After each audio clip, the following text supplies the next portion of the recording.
pirmahan mo ang divorce papers natin. Kausap ko na yung lawyer sa California para ayusin ang divorce papers na to. Enrico, 8 years tayo magkasama. Itatapon mo lang lahat yun? Tandaan mo, ikaw ang una nagtapon ng relasyon natin. Well, can you blame me? Simula nung naging tayo, wala kang inatupag kundi yung anak mo. Samantalang ako, anong ginawa ko?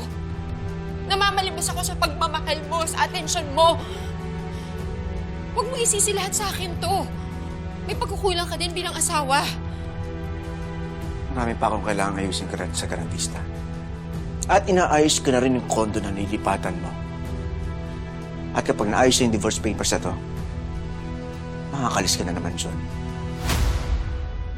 Kakausapin ko na si Lola Sabi.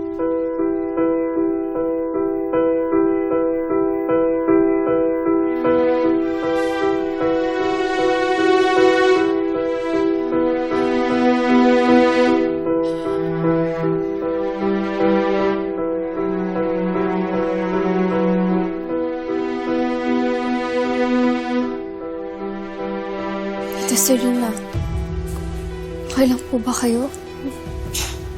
Nag-away ba kayo ni tatay? Alam ikaw. Look what you did. Masaya ka na? Masaya ka na? Nasa iyo na ang lahat. Nasa iyo na ang pangalan. Saktan ako. Ang pera. Ang Monteverde Group. Ginagaw mo ang lahat sa akin. Ano po bang sinasabi niyo? Akala ko ba nagbago na kayo, Tita Serena? Ito gagawin mo, ha? Ito gagawin mo. Wala naman po akong inaagaw sa inyo. Meron. At pagbabayaran mo lahat. Gagawin mo lahat ng sasabihin ko. Ayoko. Hindi ko hayaan na saktan at lokohin niyo si tatay. Ang tigas ng ulo mo, ha? Gagawin mo lahat ng sasabihin ko. Kung hindi, masasaktan ang pamilya mo. Ano pong ibig niyong sabihin?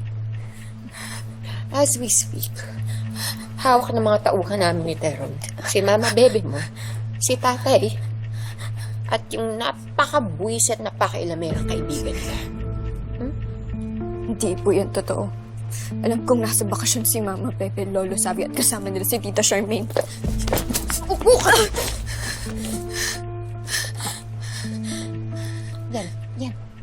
Makikita mo? Tulungan niyo kami! Tulong!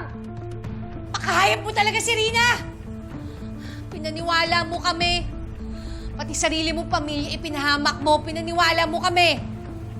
Nangya ka talaga. Maling-mali naman talaga ako. Kasalanan ko lahat ito eh. Nagtiwala ako sa kanya. Pero sinabi ko pa kay Sir Enrico, ako maaaring tanggapin niya ulit si Serena sa mansyon. Ngayon, ako nagpahamak sa atin lahat ngayon. Tay, huwag mong sisihin yung sarili mo. Napaka-demonita talaga ng si Rina na yan. Pinaniwala niya tayo sa drama niya. Tulungan niyo kami! May tao ba dyan? Mama Pepe, Lolo Sabi, Tita Charmaine. Tulungan niyo kami! Tulong!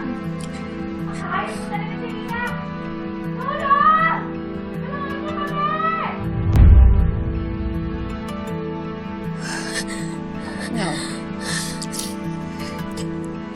Now, do you finally understand?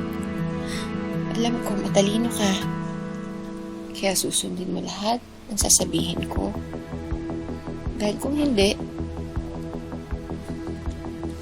mo na sila makikita. Napakasama niyo po talaga. Sariling pamilya niyo sila, Tita Serena. Hindi ko sila pamilya.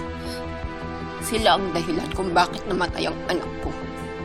At huwag na huwag kang magsusumbong kay Enrico. Dahil hindi mo alam kung anong kaya kong gawin. Sagot!